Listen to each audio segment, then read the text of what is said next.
ભાવનગર ખાતે ખેડૂતોના પ્રશ્નો અને ખેડૂતોના ન્યાય માટે કીર્તિ પટેલ દ્વારા કૃષિ મંત્રી જીતુભાઈ વાઘાણીના કાર્યાલયે રજૂઆત કરવામાં આવી હતી। અહેવાલ હર્ષભાઈ રાવલ, ભાવનગર।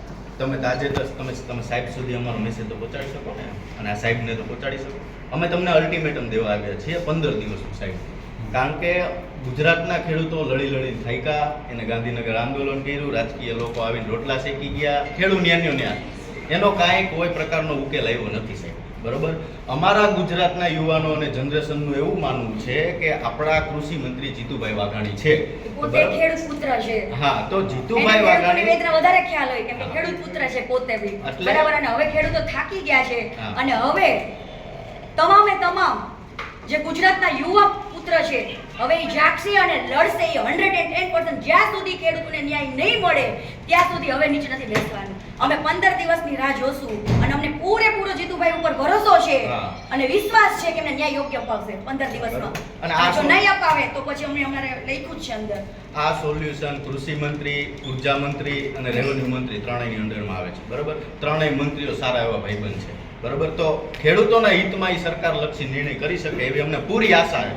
15 દિવસની અંદર જો ખેડૂત લક્ષી કોઈ પણ પ્રશ્નનું નિરાકરણ નહીં આવે તો 15 દિવસ પછી અમે ગુજરાતના ફેસબુક અને યુટ્યુબ ને ઇન્સ્ટાગ્રામ વાળા જેટલા ખેડૂત પુત્રો છે કે જે લોકો વિડીયો બનાવે છે અને ખેડૂતોને સમર્થન કરે, એ બધા સાથે અમે પાછા અહીંયા રજૂઆત કરવા આવશું। એટલે અમને પૂરી આશા સાથે લઈને આવ્યો છે કે જય જવાન જય કિસાન।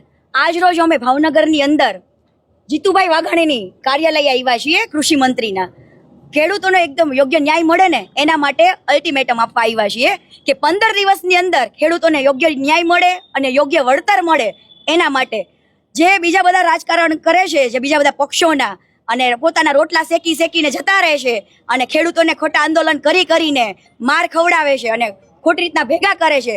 આજે ખેડૂતો લડીને થાક્યા છે, એના માટે હવે ગુજરાતના તમામ જે યુવા જનરેશન છે ને એ હવે જાગી ગઈ છે, અને જ્યાં સુધી ખેડૂતોને ન્યાય નહીં મળે ને ત્યાં સુધી આપણે લડત લડવી છે। બેન, ઓચિંતા ખેડૂતો કેમ યાદ આવી ગયા કીર્તિ પટેલને? હમણાં તમે જોયું આંદોલન અડધેથી રોકી દીધું, પાછું વળ્યું, બરાબર। જોઈ તો વળતર ન્યાય ન મળ્યો, અને મને તમામ જગ્યાએથી મેલ આવતા હતા કે કીર્તિબેન તમે આટલી બધી લડત લડો છો તો ખેડૂતો માટે કેમ નહીં? તો હું પણ ખેડૂતની પુત્રી છું, હું પણ એક ખેડૂતની દીકરી છું, તો કેમ ના લડી શકું? આટલી બધી લડાઈ લડું છું તો ખેડૂતોના માટે એક થઈ જાય। ઓચિંતા ભાવનગર આવવાનું કારણ શું? ગોંડલમાં તો આજે જીતુ વાઘાણી આજે ગોંડલ પહોંચ્યા હતા, ત્યાંથી પણ તેમણે નિવેદન આપ્યું। એ નિવેદન વિશે મને કઈ ખ્યાલ નથી, હું તો ઓલરેડી નીકળી ગઈ છું, સુરત છેકથી આવી છું।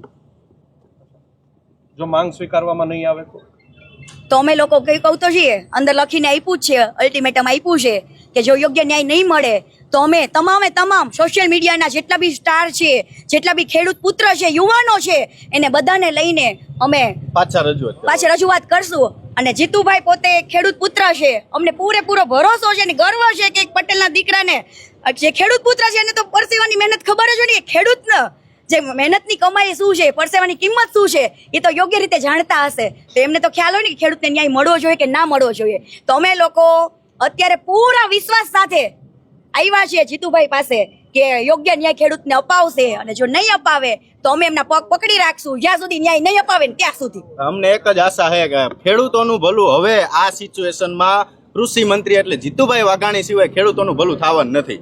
એટલે અમારી તો ઈ જ છે 15 દિવસ પછી કદાચ આમાં કોઈ રિસ્પોન્સ નહીં આવે તો ગુજરાતમાંથી તમામ યુવાનોને બધાને અહીંયા બોલાવીને અમે જીતુભાઈના પગ પકડીને આદરપૂર્વક અમે કહેશું કે જીતુભાઈ હવે હામું જોવો, ખેડૂતો હામું જોવો, અમારે હામું નથી જોવું, અમારે જસ નથી જોતો જીતુભાઈ, અમારે તમને જસ દેવો છે, પણ તમે આટલું અમારું કામ કરી દો ખેડૂતો માટે। ખેડૂતો રોવે, જીતુભાઈ વાઘાણી ખેડૂતોને યોગ્ય ન્યાય અપાવશે તો અત્યારે તો પગ પકડવાની વાત કરીએ, બાકી જો ન્યાય મળશે ને તો એમના પગ ધોઈને કીર્તિ પટેલ પાણી પીશે।